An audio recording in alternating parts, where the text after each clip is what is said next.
Hey guys, it's Matt with Silderman Solutions. How are you today? Man, it's been a while, but I got a question about how you deal with bad reviews, and I said, sure, I can help them. And I haven't created a video in a while, so why not, right? So here I am. So before I stopped recording, I was doing a series on optimizing your Google My Business page, and so you can see, or your Google My Business listing, excuse me.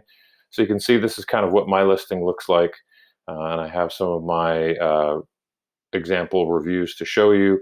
Um, Now, I've been kind of lucky because my reviews are positive, at least for now. But in dealing with the number of my customers, they have had to deal with bad reviews. And so let me give you some of the advice that I gave them, and let me share with you some of the things that I've learned. So, bad reviews are just a way of life. Um, and it's something that we have to develop a strategy for, and in some cases, learn to live with. But you can kind of put bad reviews into two categories, okay? Is it somebody that you've worked with that is uh, dissatisfied, or somebody that maybe you almost worked with and you've actually had contact with, but they're an actual real person? Versus the other category is it might be one of your competitors or somebody who's just really trying to bring you down. In the case of that kind of spam or that kind of just really negative intent, there's really not too much you can do because Google often doesn't really respond very well. Even some of the other platforms don't respond very well or quickly to getting rid of spam or that sort of thing.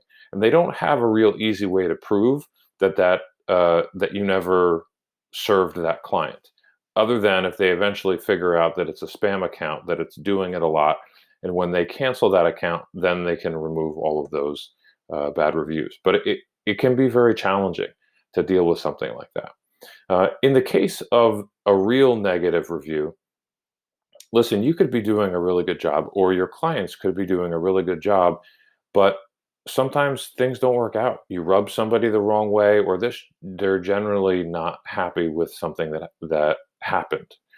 And the thing is that what we know about customers and mindset is, people going on the internet. So let's say your customers right now, when they go on the internet, they can handle that you might have some bad reviews. But a lot of the perception and the most important part is, how do you respond to those reviews? Do you create a dumpster fire and show your true character by just trying to sort of be really mean to the other person and say horrible things? Because trust me, there are examples. They've actually, I think it was on Jimmy Kimmel that I've seen some really funny videos of like some of the worst like Yelp reviews, and then the owners responding, and it was awful. So I'll see if I can link to that video for you guys. But so it's acceptable. It's seen as acceptable and okay if you have some negative reviews. The question is, how do you respond to it? So don't respond in anger. Take some time and think about how to put the company in the best light, how to genuinely try to help the person solve their problem. And I would say, don't have a public discussion. Just say, hey, please call me at this number, right? Supply your number and say, we'd like to make this right. That makes you, even if they were a horrible person, that makes you look like someone who cares about your customers.